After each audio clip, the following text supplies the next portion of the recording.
Bonjour à tous. Vous connaissez sans doute la Dame Blanche. Cette femme vêtue d'une robe immaculée qui, d'après la légende, causerait des accidents sur la route aux automobilistes qui ne la prendraient pas en stop.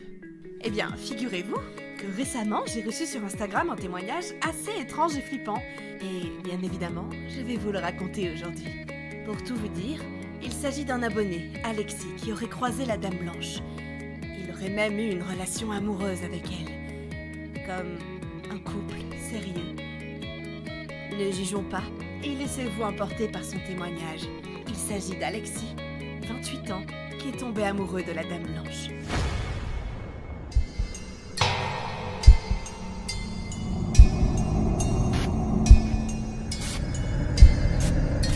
Je m'appelle Alexis, j'ai 28 ans et je travaille dans un supermarché en tant que caissier. Je travaille beaucoup, y compris le samedi, du coup, le soir, j'adore sortir avec des amis pour me changer les idées. Un samedi, et vu que je travaillais pas le dimanche, il y avait une soirée à 30 minutes de voiture de chez moi.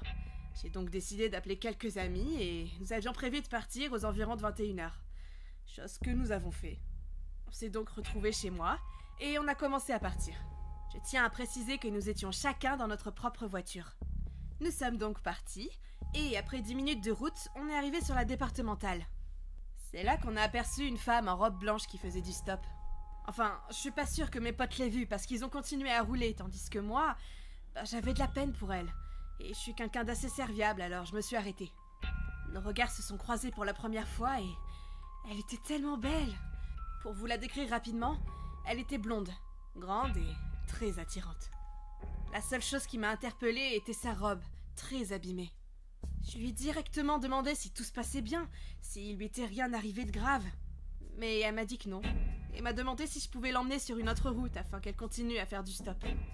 J'ai trouvé ça vraiment bizarre, donc je lui ai proposé plutôt de la ramener chez elle, mais elle m'a répondu qu'elle n'avait pas de chez soi. Et là, mon cœur s'est fendu. J'avais de la peine pour elle. Alors, par gentillesse, je lui ai proposé de venir chez moi pour quelque temps, et tant pis pour la soirée. Elle a accepté. Sur le chemin, on n'a pas énormément parlé, pour tout vous dire. Dès que je lui ai posé une question sur elle, elle répondait pas, mais je me suis dit qu'elle devait juste sûrement être très fatiguée. Mais une fois arrivée chez moi avec cette femme, toujours aucun mot. Je lui ai proposé la chambre d'amis, au moins jusqu'au lendemain. Et encore une fois, elle a accepté. Le lendemain matin, une chose assez surprenante s'est passée. Je m'étais levée à 10h et je descendais les escaliers pour aller dans le salon. Quand à mon grand étonnement, j'ai vu cette femme en train de préparer le petit déjeuner. Elle était totalement métamorphosée et encore plus belle que la veille. Elle m'a dit « Bonjour Alexis, je t'ai préparé le petit déjeuner pour te remercier pour hier soir. » Je vous jure que j'en revenais pas. Et dire qu'elle disait aucun mot la veille dans la voiture. Mais bon, j'allais pas rater une jolie femme qui me prépare un petit déjeuner, au contraire. On a beaucoup parlé autour des croissants et du café. Elle m'a dit qu'elle s'appelait Hélène, qu'elle avait 33 ans et qu'elle aimait énormément danser, partir en soirée, etc.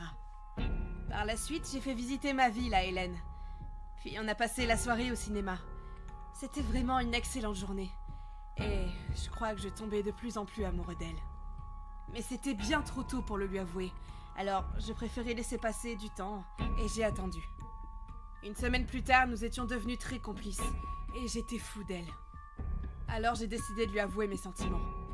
Mais pas de n'importe quelle façon. J'ai préparé un bon repas, mis quelques bougies pour que la soirée soit des plus romantiques. Hélène était plutôt surprise, mais elle avait l'air heureuse de partager ce repas avec moi. Alors, pendant la discussion et avec énormément de stress, j'ai décidé de me jeter à l'eau et de lui dire ce que j'avais sur le cœur. Lorsque je lui ai confessé mon amour, Hélène a arrêté de parler et commencé à pleurer.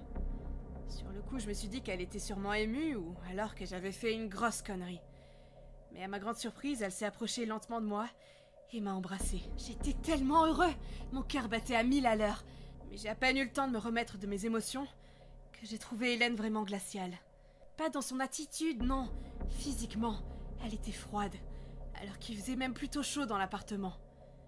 Je voulais pas trop lui poser de questions, sûrement j'étais trop heureux qu'elle m'embrasse. Mais cette information est restée dans un coin de ma tête. Après le repas, on est monté dans ma chambre et je vous laisse deviner la suite. Depuis ce jour, on était vraiment ensemble et très heureux. Mais c'est aussi depuis ce jour que, malheureusement, Hélène a commencé à changer. Elle est devenue différente et carrément flippante. Pour vous expliquer, une fois j'étais avec elle en train de discuter normalement, et d'un coup dans la conversation, elle a commencé à marmonner des mots vraiment incompréhensibles. Et puis il y avait aussi ce moment très étrange un soir, quand on était avec des amis et un pote, on a pris une photo de nous deux, et Hélène n'y est pas apparue. C'est comme si j'étais seule, alors que elle était tout contre moi. Et la peau d'Hélène était toujours aussi froide, en permanence, même quand on faisait l'amour. Et le plus flippant, c'est la façon horrible dont elle a mis fin à notre relation. C'était ce soir. On était en train de regarder une émission consacrée aux meurtres et aux disparitions. Vous savez sûrement, ce sont des témoignages qui passent à la suite. Tout se passait bien, jusqu'à ce qu'un épisode qui parle d'une fameuse Hélène se lance.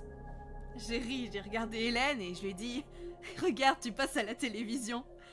Mais ça l'a vraiment pas fait rire. Et c'est seulement pendant le résumé que j'ai compris pourquoi. L'épisode parlait d'une femme nommée Hélène Ségula, qui s'est mariée puis a fait un accident de voiture en rentrant un soir chez elle. Il n'avait jamais retrouvé son corps et elle avait été déclarée morte dans l'accident qui s'est passé en 1960. Le plus étrange, c'est que l'accident s'était passé exactement sur la même départementale où moi et Hélène nous étions rencontrés. Mais c'était forcément une coïncidence. En plus, Hélène Ségula aurait aujourd'hui 60 ans. Du coup, je me suis pas inquiétée. Du moins, pas plus que ça. Mais plus les secondes passaient, et plus Hélène devenait nerveuse.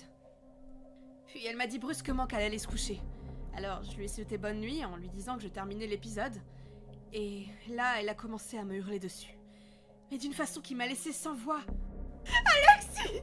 Alexis, viens tout de suite! Je vais plus mourir! C'est trop dur! J'ai mis un instant à comprendre et... Bordel, j'étais littéralement en flip! Je lui ai dit de se calmer, j'ai essayé de la rassurer. Mais rien à faire, elle était incontrôlable. Là, elle a recommencé à marmonner des choses incompréhensibles, mais très fortes, comme si elle était possédée. Là, elle s'est dirigée vers la cuisine et elle a pris un couteau. J'étais terrifiée. Je lui ai dit d'arrêter, mais rien à faire. Elle m'a de nouveau répondu « Je veux plus mourir !» Et avec une vitesse incroyable, elle a planté son arme dans mon épaule. J'ai rien pu faire et je suis tombée sur le sol. Et c'est là qu'elle est partie. J'ai appelé les pompiers alors que je perdais énormément de sang, puis les gendarmes pour leur expliquer la situation, qui devaient immédiatement partir à sa recherche, qu'elle était peut-être en danger. J'ai été emmenée aux urgences et, heureusement, j'étais sain et sauf. L'hémorragie était mineure et j'ai été soignée en un rien de temps. Mais je n'arrêtais pas de penser à Hélène. J'avais peur de ce qui lui était arrivé. Et je me demandais sans cesse pourquoi est-ce qu'elle avait fait ça.